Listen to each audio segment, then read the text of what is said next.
আসসালামু আলাইকুম। HTML hyper text markup language 1990 সালে টিম বার্নার্স-লি সর্বপ্রথম এই ভাষার একটি রূপ প্রদান করেন। ওয়েবসাইট ডেভেলপাররা ওয়েবসাইট ডেভেলপে অর্থাৎ ওয়েব পেজ তৈরিতে প্রথমত এই HTML ব্যবহার করেন। পরবর্তীতে ওয়েবসাইটের সৌন্দর্য বৃদ্ধির জন্য CSS, ক্যাসকেডিং স্টাইল শিট সহ আরও বেশ কিছু প্রোগ্রামিং ল্যাঙ্গুয়েজ ইউজ করা হয়। এইচএসসি আইসিটি চ্যাপ্টার 4 অর্থাৎ HTML অধ্যায় নিয়ে অনেকের মাঝে ভীতি কাজ করে। শেষ মুহূর্তের প্রস্তুতি হিসেবে কোনোভাবে এই অধ্যায়টি স্কিপ করা যায় কিনা, বাদ দেওয়া যায় কিনা, এই চিন্তা অনেকের মাথায় ঘুরপাক খায়। তবে আমি বলবো, এই অধ্যায়টি স্কিপ করে বাদ দিয়ে কোনোভাবেই শতভাগ সঠিক প্রস্তুতি নেওয়া সম্ভব নয়। এ থেকে রেজাল্টও ভালো হবে না। তাহলে তোমার রেজাল্ট ভালো করা যদি ইম্পর্টেন্ট হয়ে থাকে, প্রয়োজন হয়ে থাকে, তাহলে HTML সম্পর্কে দক্ষতা অর্জন করা, এই অধ্যায়টা ক্লিয়ার থাকা তোমার সময়ের দাবি। আর কোনো কিছু যখন সময়ের দাবি হয়ে দাঁড়ায় না, তখন আমরা যে কোনো কিছু অর্জন করতে সক্ষম হয়ে উঠি। So trust in your self, you can. If you think you can, you can. So let's start. প্রথমত আসো ওয়েব পেজ সম্পর্কে একটু ধারণা ক্লিয়ার হই। ওয়েবসাইটই বা কি, ওয়েব পেজ কি, এর ফর্মাল ডেফিনেশন কি বলা যেতে পারে? ফর্মাল ডেফিনেশনে পড়ে আসবো। তুমি যে কোনো ব্রাউজারের মাধ্যমে যে কোনো ডিভাইসে তুমি যদি স্কুলের বা তোমার কলেজের ওয়েবসাইটে প্রবেশ করো, প্রথমত যে পেজটি প্রদর্শিত হবে এটাকে বলে হোম পেজ। এর সাথে অন্যান্য পেজ কানেক্টেড অবস্থায় থাকে। কোনো পেজে টিচার্স ইনফরমেশন, কোনো পেজে students information, achievements, extra curricular, partner, বিভিন্ন প্রোগ্রামস, কন্ট্যাক্টাস, বিভিন্ন পেজে সজ্জিত থাকে। এগুলো হচ্ছে এক একটি পেজ, ওয়েব পেজ, স্বতন্ত্র পেজ। এই ওয়েব পেজগুলোর সমন্বয়ে একটা ওয়েবসাইট গঠিত হয়। তাহলে ওয়েব পেজের ফর্মাল ডেফিনেশন হতে পারে, ওয়েব পেজ হচ্ছে একটি ওয়েব ডকুমেন্ট যা যে কোনো সার্ভারে সংরক্ষণ করে রাখা হয় এবং যে কোনো ব্রাউজারের মাধ্যমে পৃথিবীর যে কোনো প্রান্ত থেকে ব্যবহারকারীরা তা সহজে অ্যাক্সেস করতে পারে, দেখতে পারে। আরও সিম্পলি বলা যায়, একটি ওয়েবসাইটের স্বতন্ত্র পেজগুলোকেই ওয়েব পেজ বলে। তাহলে ওয়েব পেজ নিয়ে এতটুকুই ওকে। এবার চলে যাব ওয়েবসাইট ফর্মাল ডেফিনেশনে চলে আসি। ওয়েবসাইট হচ্ছে, তুমি ডেফিনেশনটা এভাবে দিতে পারো, একই ডোমেইনের অধীনে সার্ভারে রাখা কতগুলো ওয়েব পেজের সমষ্টিকে ওয়েবসাইট বলে। আবার ক্লিয়ার করছি, একই ডোমেইনের অধীনে রাখা অর্থাৎ একটা নির্দিষ্ট সার্ভারে রাখা কতগুলো পেজের সমষ্টিকে ওয়েবসাইট বলে। 1991 সালের 6 অগস্ট সর্বপ্রথম ওয়েবসাইট ডেভেলপ করা হয়। ফাইন। সো ওয়েবসাইট নিয়ে আর বেশি কথা বাড়াবো না, HTML প্রসঙ্গে চলে যাব। যেহেতু ওয়েব পেজটা কিভাবে গঠন করতে হয়, ওয়েব পেজের গঠনের মূল টার্মে এই প্রসেসে ইনশাল্লাহ আমরা এখন চলে যাব। HTML ট্যাগ সম্পর্কে আমাদের ধারণা থাকতে হবে। তবে এর আগে একটু সংক্ষেপে বলে রাখি, তুমি তোমার প্রতিষ্ঠানের একটা ওয়েবসাইট ডেভেলপ করতে চাও, ওয়েবসাইট তৈরি করতে চাও, সেক্ষেত্রে প্রথমত স্টেপ হচ্ছে একটা ডোমেইন নেম রেজিস্ট্রেশন করা, দ্বিতীয়ত ওয়েবসাইটটা ডেভেলপ করা, ডিজাইন করা, তৃতীয়ত হোস্টিং করা অর্থাৎ ওয়েবসাইটটা সার্ভারে সংরক্ষণ করা, চতুর্থত কি, সার্চ ইঞ্জিন অপটিমাইজেশন অর্থাৎ সম্পূর্ণ ইউআরএল লিখে গুগলে সার্চ না দিলেও, যে কোনো সার্চ ইঞ্জিনে সার্চ সম্পূর্ণ ইউআরএল না দিয়েও ওই নামের ওয়েবসাইটের আশেপাশে বা একটু যদি স্পেলিং মিস্টেক হয়েও থাকে, তারপরে তোমার ওয়েবসাইটটা প্রদর্শন করবে। মূল কথা, এই ওয়েবসাইটটা খুব বেশি প্রচারমুখী করার জন্য মূলত সার্চ ইঞ্জিন অপটিমাইজেশনটা করা হয়ে থাকে। এটা নিয়ে ডিটেলস কথা আছে, এগুলো separately chapter basis, concept wise, topic wise ইনশাল্লাহ আমি কমপ্লিট করব। সো আমি চলে যাব মূল পার্টে, HTML ট্যাগ। কিভাবে HTML আমরা ডেভেলপ করবো, HTML এর মাধ্যমে ওই পেজ ডেভেলপ করব। HTML ট্যাগ কাকে বলে? HTML tag, HTML tag. So মাথায় রাখবে, দুইটা অ্যাঙ্গেল ব্র্যাকেট এবং তার মাঝে বিশেষ কিওয়ার্ডের সমন্বয়ে HTML ট্যাগ গঠিত হয়। কি বলছি? অ্যাঙ্গেল ব্র্যাকেট, চিত্র ও বিশেষ কিওয়ার্ডের সমন্বয়ে HTML ট্যাগ গঠিত হয়। লাইক আমি যদি একটা টেক্সট ফরম্যাটিং ট্যাগ ধরি, লাইক ইউ ফর আন্ডারলাইন বোঝানো হয়, কোনো একটা টেক্সটকে আন্ডারলাইন করতে এটা ব্যবহার করা হয়। খেয়াল করে দেখো, আমি প্রথমত যে ট্যাগটা ইউজ করেছি, এখানে আমরা কোনো স্ল্যাশ চিহ্ন দেয়নি, ফরওয়ার্ড দেয় নাই। সো এটা হচ্ছে স্টার্টিং ট্যাগ। এর মধ্যে কি থাকতে পারে? যে কোনো টেক্সট থাকতে পারে। এখানে ফরওয়ার্ড স্ল্যাশের মাধ্যমে আমি এই ট্যাগটা ক্লোজ করছি, এটা ক্লোজিং ট্যাগ বা এন্ড ট্যাগ। Okay, fine. তাহলে এটা হচ্ছে HTML ট্যাগ। ফাইন। এবার চলে যাব HTML এলিমেন্টস। খুব ইজি বিষয়। তুমি যে কোনো ট্যাগের, লাইক h1 থেকে শুরু করেছো, h1 অবশ্যই এটা ক্লোজিং বোঝানোর জন্য ফরওয়ার্ড স্ল্যাশ ইউজ করতে হবে। ভালো কথা। এখন এর মধ্যে তুমি টেক্সট হোয়াট এভার যা ইউজ করছো, যা লিখছো, একটি স্টার্টিং টেগ এবং একটি ক্লোজিং টেগ এর মাঝখানের সমস্ত কন্টেন্ট সহ ওভারঅল উপাদানগুলাই হচ্ছে এইচটিএমএল এলিমেন্টস, উপাদান। এবারে চলে যাবো আমি এইচটিএমএল অ্যাট্রিবিউটস। অ্যাট্রিবিউটস বলতে বিশেষ বৈশিষ্ট্য নির্ধারক বোঝায়। বিশেষ বৈশিষ্ট্য নির্ধারক বলতে তুমি এইচটিএমএল এর মাধ্যমে কোন একটা ওয়েব পেজে কোন একটা লেখা প্রদর্শন করবে, টেক্সট প্রদর্শন করবে। এখন এই প্যারাগ্রাফটা বা লেখাটা একটা বিশেষ কালারাইজ করবে, কালার করবে, তাহলে এখানে কি তুমি বিশেষ স্টাইল ইউজ করতে পারো। এখানে colour, red, what ever use করা যায়। এগুলো আমরা দেখাবো, সিনটেক্সটা খেয়াল করে দেখাবো। মূল কথা হচ্ছে কোন একটা টেক্সটকে বিভিন্ন কালারে রূপদান করতে মূলত আমরা এইচটিএমএল ট্যাগটা ব্যবহার করি। ফাইন, এবার আসা যাক, হ্যাঁ যেটা বলছিলাম, শুধু কালার দিয়ে কথা না, এই সিনটেক্সের সাথে আমি রিলেটেড অনেক কিছু দেখাবো, but most importantly hyper link, image, video, audio সবকিছু আমরা এই এইচটিএমএল অ্যাট্রিবিউটস এর মাধ্যমে আমরা দেখাবো। Fine, HTML syntax. HTML syntax বলতে যেটা বোঝানো হয়, অর্থাৎ যে বিশেষ রীতিতে কোন একটি প্রোগ্রামের স্টেটমেন্টগুলো সাজানো হয় তাকে এইচটিএমএল সিনটেক্স বলে। একটা সহজ এক্সাম্পল দিই, এইচটিএমএল সিনটেক্স। ওকে, যেমন ধরো তুমি একদম সোজা এক্সাম্পল দেয়, যেমন ধরো কোনো একটা টেক্সটকে তুমি বোল্ড করবে, এই টেক্সটের ভিতরে কি লেখা আছে? প্রত্যয়। ফাইন, তাহলে ব্রেকেট ফরওয়ার্ড স্ল্যাশ দিয়ে কি করতে হবে? এটা একদম সোজা হয়ে গেছে, ফরওয়ার্ড স্ল্যাশ অ্যাকচুয়ালি এটা। হ্যাঁ, তাহলে এই যে স্টার্টিং ট্যাগ এবং ক্লোজিং ট্যাগ কোন ধারাবাহিকতায় স্টেটমেন্টটা কিভাবে সাজাইতে হবে এটাকে সিনট্যাক্স বলে। সো আরেকটা সহজ এক্সাম্পল দিই, আরেকটা এক্সাম্পলের মাধ্যমে বিষয়টা আরো ক্লিয়ার হবা। যেমন ধরো একটা হাইপার লিঙ্কে যখন আমি একটা ওয়েব পেজে সংযুক্ত করব, হাইপার লিঙ্কের প্রসঙ্গে আমি যাব, বাট এখানে সিনট্যাক্স বোঝানোর জন্য একটা এক্সাম্পল দিয়ে রাখি। যেমন ধরো anchor bracket A S R E F, এখানে একটা ইউআরএল দিতে হয়, হ্যাঁ, ইউনিভার্সাল বা uniform resource locator, right? URL দিতে হবে। ফাইন, তারপর কি করতে হবে? এখানে একটা টেক্সট বলতে দিস ইজ এ লিঙ্ক, এটা তুমি লিখতে পারো। এখানে একটা লিঙ্কের টেক্সট লিখতে পারো, হোয়াট এভার। তারপর কি করতে হবে? এই অ্যাঙ্কর ক্লোজ, ওকে, এই ট্যাগটা ক্লোজ করতে হবে, ক্লোজিং ট্যাগ। তাহলে এই যে সিকোয়েন্সটা, স্টেটমেন্টটার লেখার যে প্রসেস স্টেপ বাই স্টেপ, এটি হচ্ছে সিনট্যাক্স। যাক, এটা নিয়ে কথা বাড়াবো না, যেহেতু আমাদের এই সিনট্যাক্স প্রতিটা স্টেপে কাজে লাগবে। আমরা যতগুলো আজকে ওয়েব পেজ, যতগুলো কন্টেন্ট ডেভেলপ করব বিভিন্নভাবে, খেয়াল করো। এইচটিএমএল বেসিক স্ট্রাকচারে চলে যাব। বুঝলাম যে এইচটিএমএল ট্যাগ বলতে একটি স্টার্টিং ট্যাগ, ক্লোজিং ট্যাগ, এর মধ্যে কিছু কিওয়ার্ড থাকবে। এইচটিএমএল এলিমেন্টস কি স্টার্টিং এবং ক্লোজিং ট্যাগের মধ্যে যা থাকবে তা হচ্ছে এলিমেন্টস। অ্যাট্রিবিউটস হচ্ছে কোনো কিছু বৈশিষ্ট্য নির্ধারক। কোনো একটা টেক্সটকে তুমি কালার করবা, এক্ষেত্রে অ্যাট্রিবিউট ইউজ করতে হবে। সিনট্যাক্স বলতে এই যে স্টেটমেন্টগুলো ধারাবাহিকভাবে কিভাবে সাজাবা। এবার আসা যাক এইচটিএমএল বেসিক স্ট্রাকচার। বেসিক স্ট্রাকচারটা কেমন হবে? প্রথমত এইচটিএমএল দিয়ে ওপেন করতে হবে স্টার্টিং ট্যাগ, দেন হেড অংশ, আমাদের শরীরে হেডটা অবভিয়াসলি উপরের দিকে থাকে।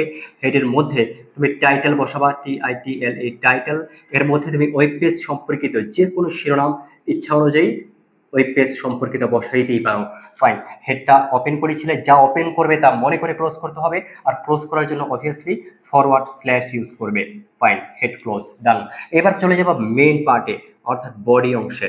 সো বডি অংশে এখানে তুমি অডিও, ভিডিও, ছবি, অ্যানিমেশন, হোয়াট এভার যা সংযুক্ত করতে চাও, বডি অংশেই তার সিনট্যাক্স লিখে, ট্যাগ লিখে সংযুক্ত করতে হবে। ফাইন, সো বডি ওপেন করবা, অবভিয়াসলি একটা স্টেপে বডিটাও ক্লোজ করতে হবে, যা ওপেন করবে তাই ক্লোজ করবে। HTML, ওকে, সো এটা ওপেন করেছিলাম ফার্স্টে, তাহলে ক্লোজ করতে হবে লাস্টে, HTML, ডান। এবার চলে যাবো আমি টেক্সট ফরম্যাটিং এ, অর্থাৎ কয়েকটা ওয়েব পেজে লেখালেখি বা টেক্সট, প্যারাগ্রাফ, এসে কিভাবে প্রদর্শন করতে পারো, এর জন্য একটি HTML ট্যাগ লিখবো। সিম্পলি একটা উদাহরণ হিসেবে যদি বলা হয় যে, ধরো উদ্দীপকে বলা আছে যে তুমি স্ক্রিনে বা সোজা কথা প্রত্যয় একাডেমি এই লেখাটি ওয়েব পেজে প্রদর্শনের জন্য HTML কোড কেমন হবে? কি লিখেছি? প্রত্যয় একাডেমি এভাবে প্রদর্শনের জন্য HTML কোড কেমন হবে? ফাইন, সো দেখো এই মৌলিক স্ট্রাকচার, বেসিক স্ট্রাকচারটা সেম থাকবে, শুধু বডি অংশের মধ্যে আমাদের কাজ করব। এখানে চাইলে তুমি টাইটেল বসাই দিতে পারো, প্রত্যয় একাডেমি, ফাইন, হোয়াটএভার। এবার আসলে মূল পার্টে আসি। মূল পার্টে কি লিখবো? বা বডি অংশে প্রত্যয় একাডেমি, এটা প্রদর্শন করতে হবে। কিভাবে প্রদর্শন করব, কোন ট্যাগগুলো ইউজ করব, এটা হচ্ছে মেন ফ্যাক্ট। প্রত্যয় একাডেমি আমি ধরলাম যে বোল্ড করা আছে, ওকে, মোটা করে আছে লেখাটা, প্রত্যয় একাডেমি, সেক্ষেত্রে কিভাবে প্রদর্শন করব? ফাইন, প্রথমত আমি বলেছিলাম টেক্সটের জন্য লেখা আছে, দেখতে পাচ্ছ, ট্যাগ হিসেবে পি স্টার্ট করব, দেন স্ল্যাশ পি দিয়ে ক্লোজ করতে হবে প্যারাগ্রাফ। তাহলে কি পি স্টার্ট করেছি, ডান। এবার আসো, আমি বললাম যে এখানে প্রত্যেক একাডেমি একটা মোটা করে বোল্ড করা আছে, বোল্ড করা আছে মিন্স আমাদের টেক্সট ফরম্যাটিং ট্যাগের দিকে এবার ফলো করতে হবে। যেমন ইউ দ্বারা হচ্ছে আন্ডারলাইন করা, আই দ্বারা ইটালাইজ করা, বি হচ্ছে বোল্ড। ওকে, সুপারস্ক্রিপ্ট, সাবস্ক্রিপ্ট আরো আছে, বিগ স্মল, বিভিন্ন টেক্সট ফরম্যাটিং ট্যাগ আছে। আমি জাস্ট এখানে কয়েকটি লিখছি, এখান থেকে আমি কিছু করাবো। ফাইন। সো পি আমি বলেছি এটা মোটা করা আছে, বোল্ড করা আছে, এজন্য স্ট্যাটিক ট্যাগ বি ইউজ করবে। কি লেখা আছে? প্রত্যয় একাডেমি। ফাইন, প্রত্যয় আমি নিচে চলে যাচ্ছি, একাডেমি। ওকে, যেহেতু জায়গা নেই আমি নিচে গেলাম। প্রত্যয় একাডেমি, এখানে বি ক্লোজ করেছো, যা ক্লোজ করবে, যা ওপেন করবে তাই ক্লোজ করতে হবে। Okay, starting tag, closing tag. Fine, B close. এবার আসো, এটা পি, আর তো কিছু লিখছি না, তাহলে এই পি ট্যাগটাও ক্লোজ করতে হবে, ক্লোজিং ট্যাগ। ডান। সো এর বেশি আর কিছু লেখার নাই, যদি প্রত্যেক একাডেমি এভাবে থাকে এবং বোল্ড করা থাকে। ফাইন, এবারে একটু চেঞ্জ করে যদি দেয় যে তুমি ওয়েব পেজে এমন ভাবে যদি প্রদর্শন করতে হয়, তাহলে এইচটিএমএল কোড কেমন হবে? এমন ভাবে কেমন হবে? AC academy. ওকে ফাইন, এটি বানান ধরো। প্রত্যয় একাডেমি, প্রত্যয়টা নিচে, একাডেমিটা উপরে, সুপার স্ক্রিপ্ট, তাই না? অর্থাৎ যেটা X square plus Y square, তোমরা এমনটা দেখেছো, এক্ষেত্রে আমরা এটাকে কি বলবো? সুপার স্ক্রিপ্ট, পাওয়ার বা ঘাত হিসেবে যেটা থাকে, আমরা এগুলোর কাজ আজকে দেখাবো। তারপরে যেমন ধরো তোমরা কেমিস্ট্রিতে সালফিউরিক অ্যাসিডের কথা যদি বলতে, H2SO4, তাহলে যে 2 4 এগুলোকে নিচে আছে, বেশ নিচে আছে, সাবস্ক্রিপ্ট হিসেবে ইউজ করব। কিভাবে করব এই প্রসঙ্গটাই আজকে আসবে ঘুরে ফিরে। সো প্রত্যয় একাডেমি, আমি এটা এইভাবে যদি ওয়েব পেজে প্রদর্শন করতে চাই, কোডটা কেমনে লিখবো, এটি হচ্ছে এখন আমাদের ইম্পর্টেন্ট টাস্ক। আমি ধরো এটা বোল্ড করা নাই, বোল্ড বিষয়টা বাদ দিলাম। এবার আসো, প্রত্যয়ের জায়গায় প্রত্যয়, প্রথমত প্রত্যয়, আচ্ছা আমি এখানে লিখছি, হ্যাঁ একদম প্রথম থেকে লিখছি, পি ওপেন প্রত্যয়, প্রত্যয়টা লিখলাম। ফাইন, এবার কি একাডেমির উপরে আছে, সুপার স্ক্রিপ্ট উপরে থাকলে সুপার স্ক্রিপ্টের জন্য আমরা প্রথমে কি করবো? সুপ, SUP ওপেন করেছি, স্টার্টিং টেক্সট সুপ। দেন এই সুপ কি আছে? একাডেমি, এই লেখাটাই তো সুপার স্ক্রিপ্টের মধ্যে থাকতে হবে, এটাই তো সুপ আছে, মানে পাওয়ার ঘাত হিসেবে আছে। সেক্ষেত্রে এসিপি লেখার পরে কি লিখতে হবে? Academy, ACADEMY, academy. ফাইন, তো সুপ ওপেন করেছো, স্টার্ট করেছো, এটাকে ক্লোজ করতে হবে, সুপ ক্লোজ। ডান। তো প্যারাগ্রাফ ওপেন করেছো, প্যারাগ্রাফ সেম ওয়েতে ফরওয়ার্ড স্ল্যাশ দিয়ে ক্লোজ করে দিতে হবে, বডি ক্লোজ, HTML ক্লোজ। ডান। এভাবে কি হবে? প্রত্যয় লেখাটি নিচের দিকে দেন, একাডেমিটা উপরের দিকে প্রদর্শিত হবে। এটা সুপার স্ক্রিপ্টের কাজ। সাবস্ক্রিপ্টের কাজ সেম ওয়েতে, জাস্ট এখানে সাব ইউজ করতে হবে আর সাব ক্লোজ করতে হবে। ক্লিয়ার? ফাইন, আমি এটা নিয়ে টেক্সট ফরম্যাটিং নিয়ে বা টেক্সট নিয়ে আর কথা বাড়াবো না, যেহেতু বেশ কিছু টপিক আজকে কভার করার ইচ্ছা আছে। অ্যাড্রেসে চলে যাব, অর্থাৎ কিভাবে একটা ওয়েবসাইটে, একটা ওয়েব পেজে তুমি তোমার অ্যাড্রেস উল্লেখ করতে পারো, অ্যাড্রেস অ্যাড করতে পারো। সোজা কথা হচ্ছে, আমি যদি বলি, আমি একটু জায়গা নিচ্ছি, লাইক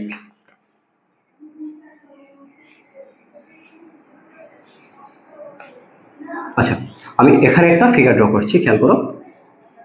ফাইন, এখানে কি করব?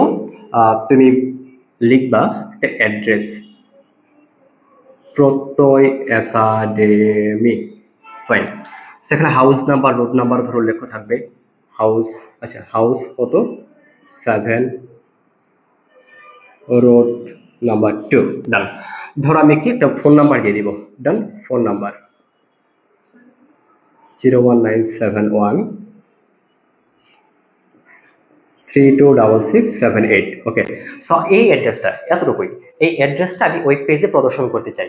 সোজা কথা হচ্ছে, ধরো এটা কোশ্চেনে উদ্দীপকে দেওয়া আছে, বললো যে এরকম প্রদর্শন পেতে গেলে, এরকম আউটপুট পেতে গেলে HTML কোড কেমন হবে?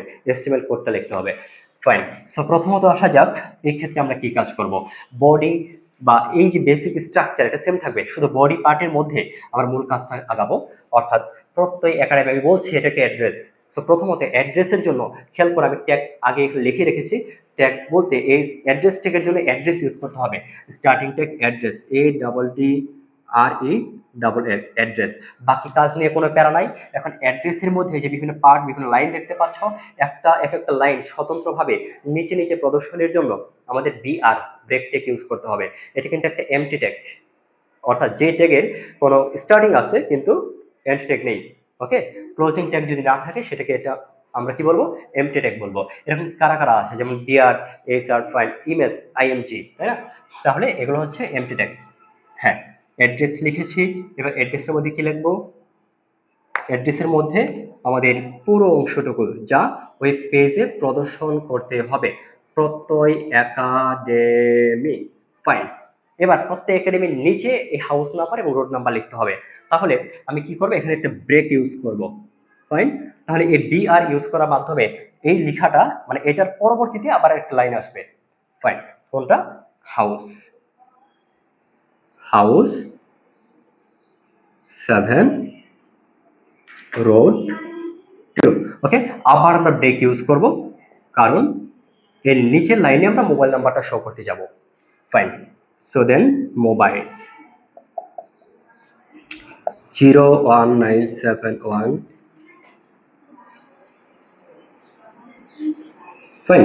সো আর ব্রেক ট্যাগ ইউজ করার প্রয়োজন নেই, আর এটা কোনো ক্লোজিং ট্যাগও থাকবে না, আগেই বলছি MT tag, fine. Then body close, HTML close. তবে একটু খেয়াল করে দেখাতে, অ্যাড্রেস ওপেন করেছিলাম না স্টার্টিং ট্যাগ, তাহলে অ্যাড্রেসটা অবভিয়াসলি ক্লোজ করতে হবে, /ADDRESS, ফাইন। তাহলে এটা অ্যাড্রেস ট্যাগের ব্যবহার, ক্লিয়ার? অর্থাৎ কোনো পেজে যদি অ্যাড্রেস প্রদর্শন করতে চাই, তাহলে এ ওয়েতে অ্যাড্রেস স্টার্টিং ট্যাগ দিয়ে ক্লোজিং, দ্যাট মিনস / দিয়ে অ্যাড্রেস ক্লোজ করতে হবে।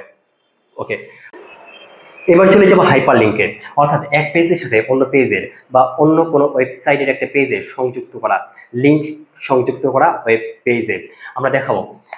হাইপার লিঙ্কের জন্য অ্যাঙ্কর ব্র্যাকেট ইউজ করতে হবে। এর সিনট্যাক্সটা কেমন হবে আমি সরাসরি এখানে দেখাচ্ছি। সো প্রথমত বডি ওপেন করার পর কি করতে হবে, এখানে অ্যাঙ্কর ইউজ করতে হবে, SREF, hyper link reference, ASREF। এখানে প্রথমত একটা ইউআরএল ব্যবহার করতে হবে। আমি প্রথমে মেবি সিনট্যাক্সটা দেখিয়েছিলাম। ইউআরএল বলতে প্রথমত কি থাকবে, HTTP, hyper text transfer protocol, right? Protocol : দেন www.protoy.com, ফাইন। সো তুমি চাইলে এখানে পাশে ভিডিও দিতে পারতা। ওকে, সো এটা কি করতে হবে, এর মধ্যে রাখতে হবে। দেন এর মধ্যে তুমি সংযুক্ত করতে পারো, অর্থাৎ এর পরের অংশে দিস ইজ এ লিঙ্ক, কি this is a link, fine. আমি ডিটেলস বুঝিয়ে দিব। দেন এই যে অ্যাঙ্কর ক্লোজ করেছিলে, ওপেন করেছিলে, ক্লোজ করে দিলাম, ডান। তারপরে আর কোনো কাজ নাই, এবার জাস্ট বডিটা ক্লোজ করে দাও, HTML ক্লোজ করে দাও। খেয়াল করো, এই যে আমি এই অ্যাঙ্কর ব্র্যাকেট ট্যাগের মাধ্যমে আমি কি করেছি, এই ওয়েব পেজটা, এই ওয়েবসাইটটা আমি কানেক্টেড করে দিয়েছি তোমার বর্তমান ওয়েব পেজে। মূল বিষয়টা হচ্ছে দিস ইজ এ লিঙ্ক।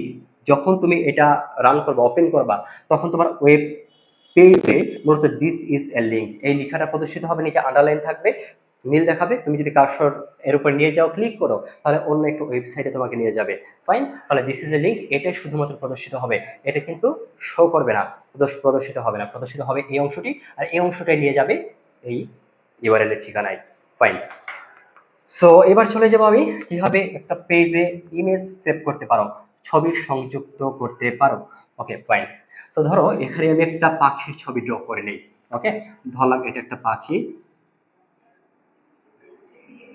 ওকে, এখন এই পাখির ছবিটা তুমি ওয়েব পেজে প্রদর্শন করতে চাও, তাহলে তার HTML কোড কেমন হবে? ক্লিয়ার কথা, ফাইন।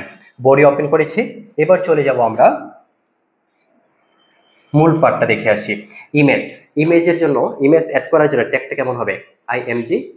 এর অ্যাট্রিবিউট হিসেবে কি ব্যবহার করতে হবে, সোর্স এবং অল্টার, এটা মাথায় রাখবো, অল্টারনেটিভ।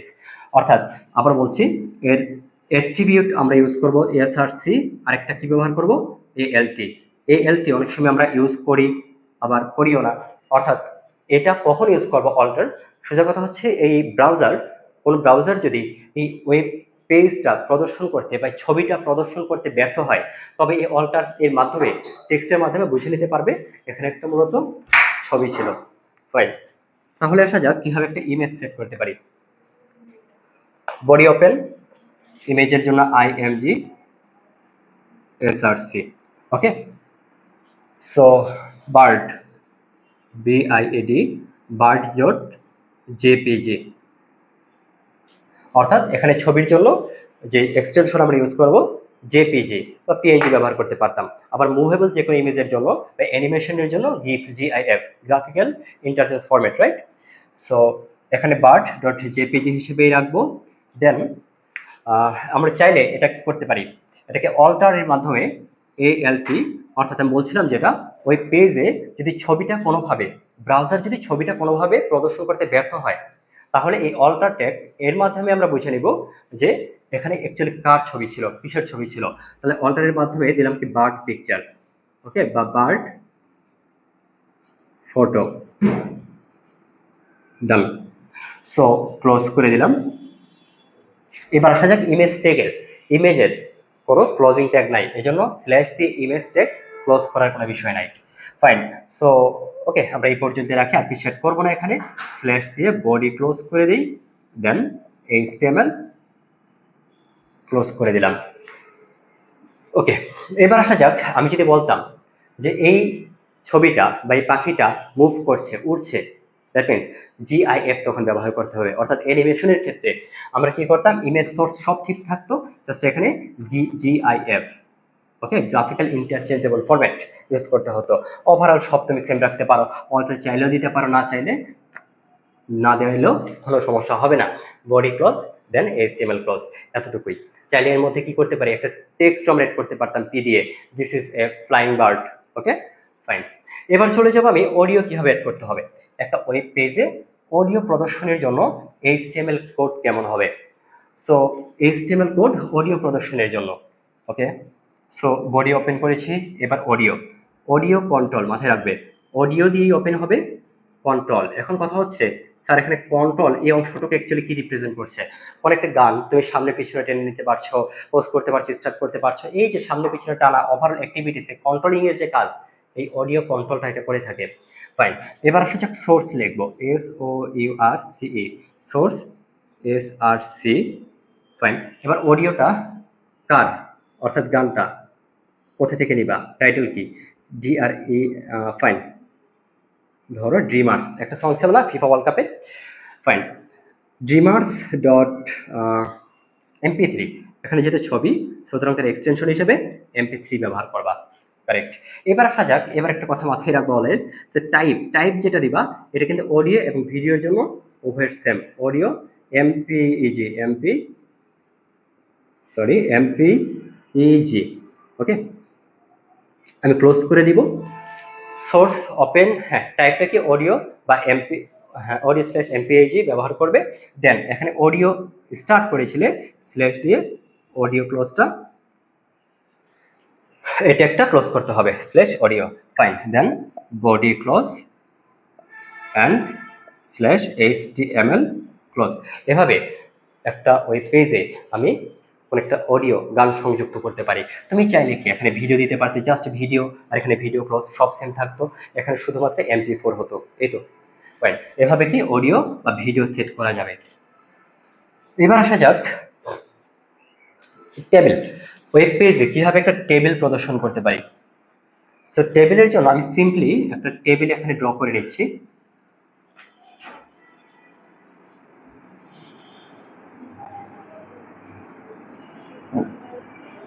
ওকে, আমি লিখলাম এটা স্টুডেন্ট ইনফরমেশন, ফাইন। এটা ধরো রোল, এটা হচ্ছে নেম,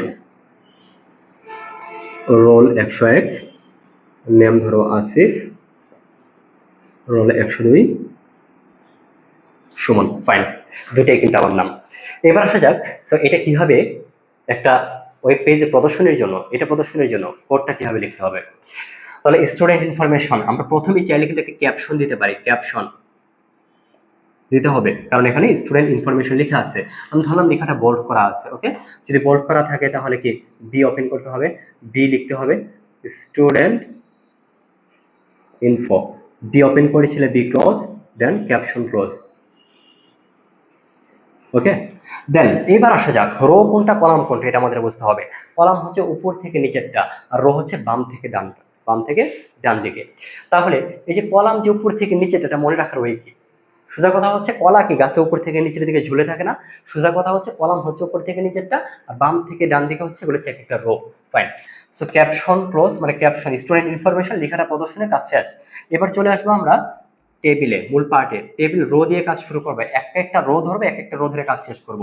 টেবিল রোতে কি দেখতে পাচ্ছ, রোল, এটা একটা হেডিং না, ফাইন। তো রোল কি হেডিং এর মাধ্যমে যে 1 2 3 দেখতে পাচ্ছ, তো 101 102, তো রোল যেহেতু টেবিল হেডার TH লিখলাম, ফাইন। আমরা যদি চাই এখন এই রোল নাম্বারটা যদি মধ্যে প্রদর্শন করতে চাই, লেখাটা বা নেমটা যদি মধ্যেই প্রদর্শন করতে চাই, দেখাইতে চাই, তাহলে আমরা কি করতে পারি, অ্যালাইনমেন্ট সেন্টার উল্লেখ করতে পারি। ধরো এত ঝামেলা নিব না, আজকে বেসিক কিছু কাজ দেখাই। টিএইচ, টিএইচ কি, টেবিল হেডার রোল, তাহলে কি করতে হবে, টেবিল হেডার ক্লোজ। আমি স্টেপ বাই স্টেপ সব দেখাবো, বেসিক কাজগুলো আগে দেখাচ্ছি। এবার আসো, টেবিল হেডার, টেবিল টিএইচ কি name slash table header close. Okay, এবার আসো তাহলে টেবিল রো, এই রো এর কাজ শেষ, অর্থাৎ স্ল্যাশ দিয়ে টেবিল রো এর কাজটা শেষ, স্টার্টিং ক্লোজিং। এবার চলে আসো নিচের পার্টে, টেবিল রো দিয়ে শুরু করতে হবে, প্রতিবার টি আর দিয়ে স্টার্ট করতে হবে। এখানে 101 এটা একটা টেবিল ডাটা। ওকে, প্রত্যেকটা পার্ট, প্রত্যেকটা ঘর প্রদর্শনের জন্য আমাদের কি করতে হবে, টিডি ব্যবহার করতে হবে, মাথায় রাখবে। কি প্রথমত কি আছে, 101 স্ল্যাশ দিয়ে টেবিল ডাটা ক্লোজ করে দাও। তারপর কি আছে, আসিফ, এটা একটা টিডি এর অংশ। ওকে, টেবিল ডাটা আমি বলছি প্রত্যেকটা ঘর প্রদর্শনের জন্য, প্রত্যেকটা সেল প্রদর্শনের জন্য আমরা কি টিডি ব্যবহার করব। এখানে কি আসিফ, ফাইন। সো সেম ওয়েতে টিডিটা ক্লোজ করতে হবে, যা ওপেন করবে তাই ক্লোজ করবে। সো টি আর প্রথমে টেবিল রো, এই রোটা আমাদের কমপ্লিট করেছে, প্রথমত স্টার্টিং ট্যাগ লিখেছিলাম, কমপ্লিট হয়েছে, that's why table rota closing tag দেখাতে হবে। তারপরে চলে আসবো আমরা পরের রোতে 102, প্রথমে টেবিল ডেটা বা এই সেলের জন্য আমরা কি বলছিলাম, টেবিল ডেটা ব্যবহার করবো। কি আছে 102 স্ল্যাশ দাও টেবিল ডেটা ক্লোজ, কি লিখতে হবে, আচ্ছা এটা তো ক্লোজ হয়েছে, আবার টেবিল ডেটা ওপেন করো, টেবিল ডেটা ওপেন, কি লেখা আছে, Suman, fine, slash table data close, then table রোটা তুমি পাশে ক্লোজ করতে পারো, টেবিল রো ক্লোজ, ফাইন। তাহলে কি প্রত্যেকটা রো আমরা কমপ্লিট করে দিলাম, ক্লোজ করলাম। ক্যাপশন তো প্রথমে আমরা ক্লোজিং ট্যাগ ইউজ করেছি, কমপ্লিট করেছি। মূল কথা হচ্ছে আমরা ফলো করব যা স্টার্ট করেছি সব ক্লোজ করা হয়েছে কিনা। সো আসো বডি, বডি কি ক্লোজ হয়েছে, বডি ক্লোজ করে দিলাম। ওকে, এবার আসো এইচটিএমএল, ফাইনালি এইচটিএমএল দিয়ে ক্লোজ